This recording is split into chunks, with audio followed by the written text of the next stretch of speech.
சாவித்திரியின் கண்ணீரில் நனைந்த கண்ணதாசனின் வரிகள். பாசமலர் படத்தின் பின்னணி ரகசியம். வணக்கம் நேயர்களே. தமிழ் திரையுலகின் நடிப்புலக அரசி என்று போற்றப்படும் நடிகை திலகம் சாவித்ரி அவர்கள் தனது அசாத்தியமான முகபாவனைகளாலும் தத்ரூபமான அழுடை காட்சிகளாலும் ஒட்டுமொத்த ரசிகர்களையும் தன்வசப்படுத்தியவர்.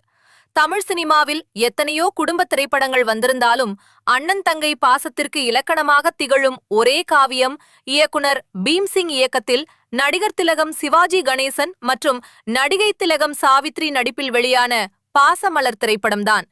இந்த திரைப்படத்தின் ஒவ்வொரு காட்சியும் பாடல்களும் ரசிகர்களின் இதயங்களை உலுக்கியவை. ஆனால் இந்த படத்தின் மிக முக்கியமான ஒரு பாடலின் படப்பிடிப்பின் போது நடிகை சாவித்ரி அவர்கள் கவியரசு கண்ணதாசனின் வரிகளை கேட்டு கதாபாத்திரமாகவே மாறி படப்பிடிப்பு தளத்திலேயே விம்மி விம்மி அழுத ஒரு வரலாற்று சம்பவம் நடந்தது என்பது உங்களில் எத்தனை பேருக்கு தெரியும்?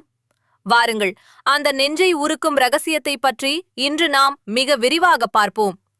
இயக்குனர் பீம்சிங் அவர்கள் பாசமலர் திரைப்படத்தை இயக்கிய போது அண்ணனுக்கும் தங்கைக்கும் இடையே இருக்கும் பிரிக்க முடியாத பாச பிணைப்பை மிக ஆழமாக பதிவு செய்ய விரும்பினார். திருமணத்திற்கு பிறகு தங்கை சாவித்ரி தனது கணவர் வீட்டிற்கு செல்லும் சூழ்நிலை ஏற்படுகிறது. அப்போது பிறந்த வீட்டை விட்டு பிரியும் ஒரு பெண்ணின் மன போராட்டத்தையும் தன் அண்ணனை பிரிந்து செல்லும் அந்த பாரமான சோகத்தையும் விவரிக்கும் வகையில் ஒரு மிகச்சிறந்த விடைபெறும் பாடல் தேவைப்பட்டது. அந்த பாடலை எழுதுவதற்காக கவியரசு கண்ணதாசன் அழைக்கப்படுகிறார். மெல்லிசை மன்னர்கள் விஸ்வநாதன் ராமமூர்த்தி அந்த பாடலுக்கான மிக உருக்கமான நெஞ்சை கிள்ளும் மெட்டை கொடுக்கிறார்கள்.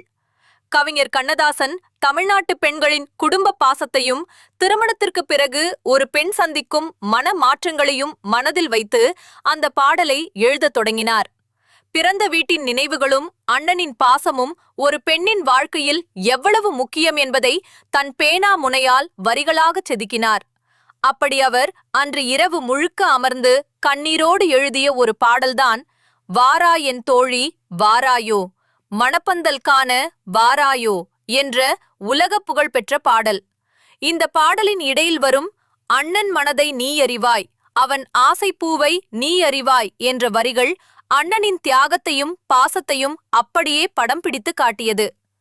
பி. சுசீலா மற்றும் எல்.ஆர். ஈஸ்வரி ஆகியோரின் தெய்வீக குரல்களில் இப்பாடல் பதிவாகி படப்பிடிப்பு தளத்திற்கு வந்தது. கேமரா முன்பாக சாவித்ரி அவர்கள் பட்டுச்சேலை உடுத்தி மணப்பெண் கோலத்தில் அமர்ந்து கண்ணதாசனின் வரிகளுக்கு ஏற்ப நடிக்கத் தொடங்கினார்.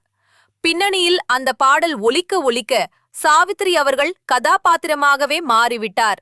குறிப்பாக தன் அண்ணனை பிரிந்து செல்லப் போகிறோம் என்ற வரிகள் ஒலித்தபோது சாவித்ரி அவர்களுக்குள் இருந்த தங்கை கதாபாத்திரம் அப்படியே உயிர் பெற்றது. திரையையும் தாண்டி அவரையும் அறியாமல் கண்கள் கலங்கி உண்மையாகவே விம்மி விம்மி அழுது நடித்தார். இயக்குனர் கட் என்று சொல்லிய பிறகும் சாவித்ரி அவர்களால் அந்த சோகத்திலிருந்து வெளியே வர முடியவில்லை. கண்ணதாசனின் வரிகள் தன் சொந்த குடும்ப பாசத்தை நினைவூட்டி தன் இதயத்தை உலுக்கிவிட்டதாக அவர் பின்னாளில் நெகிழ்ச்சியோடு கூறியுள்ளார். படம் திரையரங்குகளில் வெளியான போது கண்ணதாசனின் உணர்வுபூர்வமான வரிகளும் சாவித்ரியின் யதார்த்தமான அழுகையும் இணைந்து தியேட்டரில் இருந்த ஒட்டுமொத்த பெண்களையும் கதறி அழ வைத்தது.